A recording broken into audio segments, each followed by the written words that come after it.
Hello everyone and welcome back to the Common Sense Crypto channel. As with you always, this is Rich doing another video today on XRP. So I hope you're all having a wonderful day today wherever you are in this great world. We're gonna talk about XRP. And once again, this is the 1-day chart.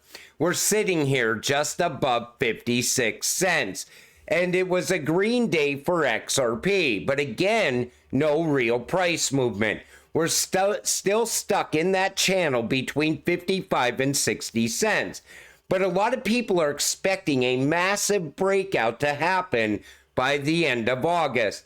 They're expecting $1 plus by then. I think it's more likely to happen in September if the Fed cuts interest rates.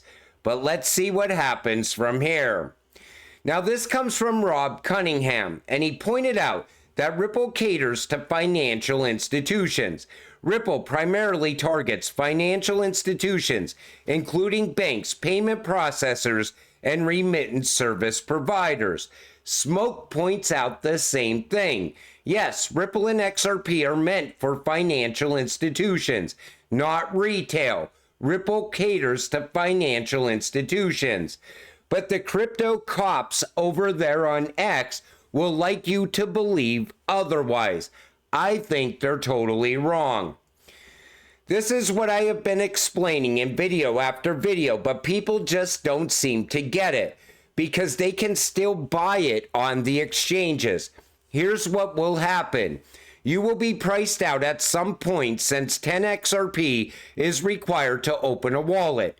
10 XRP at say $500 per XRP in the future means you would have to have $5,000 just to open a wallet. And I think we're going to start to get to those price points once we have regulations put in place and institutional adoption begins to happen. That can change the price of XRP very quick. Once regulations are put in place, I expect XRP to be taken off the exchanges since institutions will be entering the game. This is a crypto that disrupts the banking sector. Do you think they will continue to have retail noise? Absolutely not.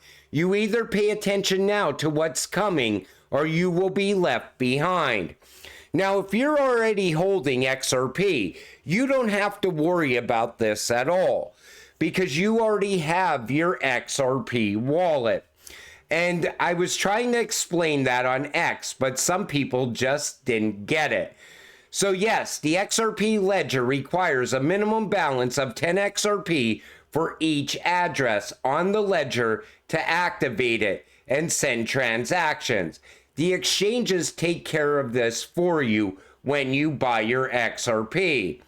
But why is there a minimum balance for XRP? The minimum balance of 10 XRP isn't a fee, it's a reserve, ensuring every account on the XRP ledger has a stake in the network and discourages spam and misuse. I don't think they're going to totally eliminate that fee, well, that requirement to have some sort of XRP in place. Maybe it goes down to 5 at some point as the price of XRP continues to go higher. But right now, it's 10 XRP. Now, a lot of people said they're never going to do away with XRP on the exchanges. But how are the exchanges going to stay in business if 99% of crypto goes to zero? You hear Brad right here saying it. I think, anytime there's a new market, there's a lot of people that run into that market and try to show that they can solve a problem, they can deliver a customer need. I have said publicly before that I think 99% of all crypto probably goes to zero. But there is that 1% where I think that is focused on solving a real problem for real customers and is able to do that at scale. And that's going to be game changing. And I think that's going to continue to grow significantly in the decade. So once 99% of crypto goes to zero, we're only going to be left with a handful of cryptocurrencies. And it's not only Brad saying it. Here's Lehman Baird from Hedera saying the same thing. Take a listen. Typically, the history of any kind of market is that you have this enormous springing up of thousands and thousands of companies, and then you have a crash, and then you get down to 3 or 4, whatever, big companies that continue on there. And that's the way every revolution tends to happen. I'm sure we'll see the same pattern here. So they are already expecting only a handful of cryptocurrencies to be left. There would be really no need for the exchanges at that point. So how would you cash out your crypto was the biggest question people seem to ask. So I don't think, first off, I don't think you're going to want to sell it into USD. Once we get to this point where regulations are put in place and most of crypto is gone, XRP is going to be sitting at a very high price, but it's going to continue to rise in price. So why would you really want to sell out into US dollars? And then I even said at my bank, next year, they're planning on doing away with debit cards. They're planning on going full digital wallet. So I think the same will happen with crypto. But once you have a digital wallet, you could send money to a friend using your digital wallet, sending XRP. And then they could convert that XRP into whatever they want. USDC, Ripple's new stablecoin. But you're going to be able to use it at retailers as well as adoption continues to happen. What I'm telling you is this: if you sell too soon, you may not be able to get back into XRP later. That was the whole point of that post. And why would you ever want to sell your XRP once utility starts to drive the price? But this shows how it could work. So we are building the Finternet with XRP cryptocurrency as the center of the world's banking transactions. That comes from Anon IO blockchain. Smoke says payments with Interledger protocol. The money transfer aspect of ILP is centered around XRP. So you see it right here, ILP transactions. Alice can send Bob money directly. Or you could send it to maybe pay a bill or pay your, I don't know, car payment, your mortgage. There's going to be options to use XRP without selling XRP in the future. Here's Mr. Man pointing out how Ripple caters to institutions. Here is you, the payer. PSP-A, Digital Asset Exchange A, Digital Asset Exchange B, PSP-B, and then the payee. You are the only part of where Ripple's going in the future. In other words, you will be utilizing the technology and not even knowing it. That's when you will have all your friends that you've been trying to talk to about crypto for years using XRP and not even knowing it, or using Ripple's technology and not even knowing it. And that time will definitely come. But then I also pointed out another scenario. Could you imagine retail being involved in XRP in the future? A bank or large institution has a corporate client sitting in front of them, and they are explaining how using Ripple technology and XRP can cut down on cost and how it can make their international transactions faster. Then the client reaches in his pocket and pulls out a list of posts from X where retail is complaining about the price.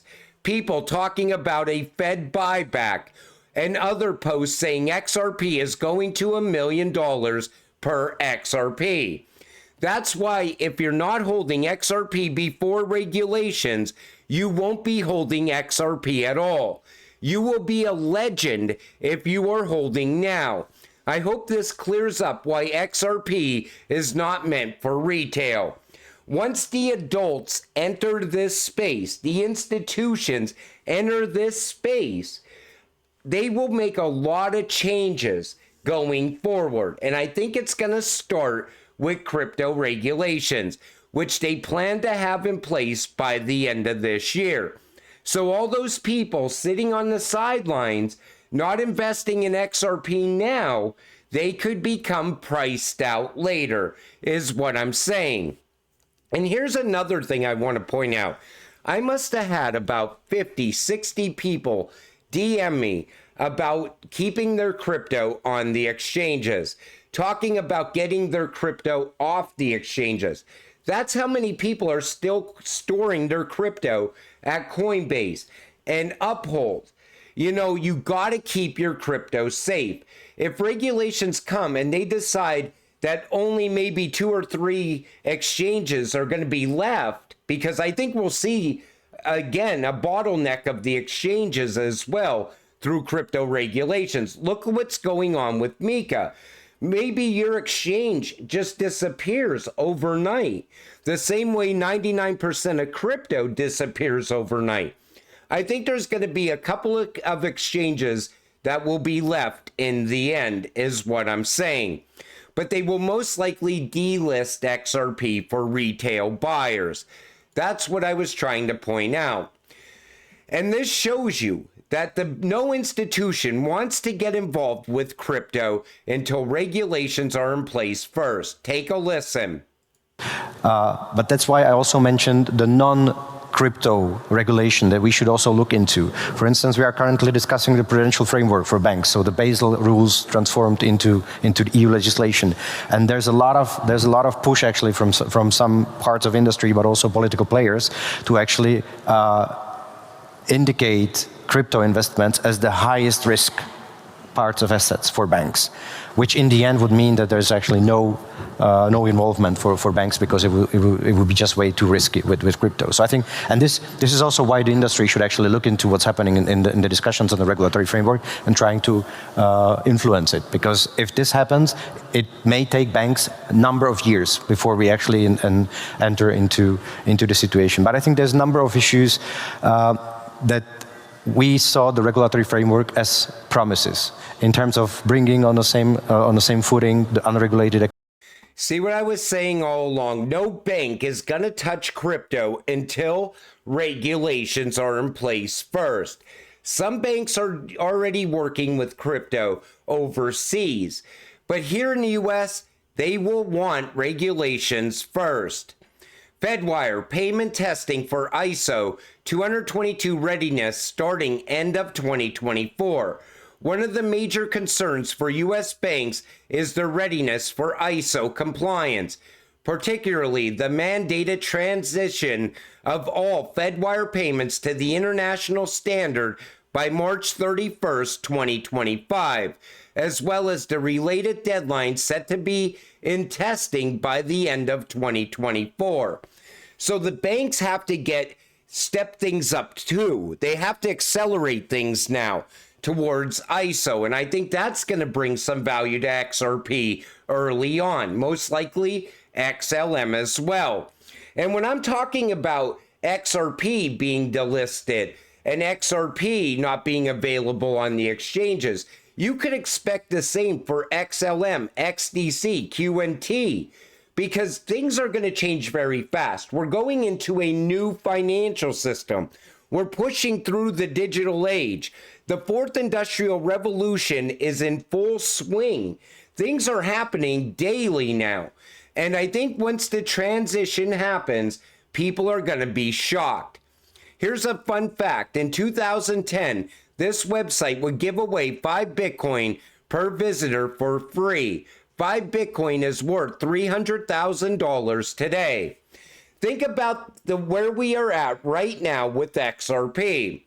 It's hard to imagine that XRP would ever be worth, 4, 5 digits in the future. But the people out there thought the same thing about Bitcoin at one time. And look at where Bitcoin is right now. And to summarize on what I was saying in this video is that once regulations are put in place, it's going to be very important to keep an eye on what's going on, because things are going to happen very quick. And I think a lot of people are going to realize that, the days of the wild, wild west are over. And I think we are going to see a lot of big changes with the price of XRP very fast once the institutions start getting involved with it. And I wanted to prepare you for that. But if you're holding XRP already, you are fine. I'm telling all my non-crypto friends about this now because I'm trying to get them into XRP before time runs out, before regulations come. The good thing is, because crypto's talked about with the 2024 elections, a lot of people that I used to talk to about crypto and they didn't want to hear it, now all of a sudden they want to hear it. And that's a good thing, because I don't want to see anyone get left behind. I want every single one of you to get to that finish line. I want you to make as much money as possible on your XRP. I want you to be able to get that financial freedom. But until it happens, you gotta stay patient, stay positive, and let's get rich together. With that said, I'm gonna wrap up this video. I wanna thank you all for watching. I appreciate all of you. I'll see you in the next one. Have a great night.